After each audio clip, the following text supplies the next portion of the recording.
ఇప్పుడు ప్లస్ జ్వరం ఫీవర్గా ఉన్నప్పుడు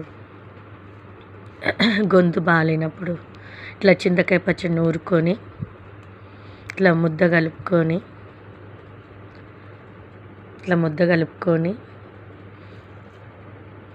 ఇట్లా ముద్ద వేడిగా నోట్లో పెట్టుకొని ఇట్లా ఉల్లిపాయ అండ్ పచ్చిమిరకాయ కొరుక్కొని తింటే చాలా బాగుంటుంది. ట్రై చేయండి ఫ్రెండ్స్. నచ్చితే లైక్ చేయండి, షేర్ చేయండి, సబ్స్క్రైబ్ చేసుకోండి. కొత్తగా ఛానల్ పెట్టా, YouTube channel.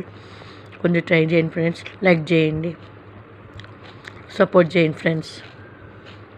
Please friends support చేయండి. కొత్తగా స్టార్ట్ చేశాను ఫ్రెండ్స్. లైక్ చేయండి, షేర్ చేయండి, సబ్స్క్రైబ్ చేసుకోండి, సపోర్ట్ చేయండి ఫ్రెండ్స్ ప్లీజ్. Lucky talks.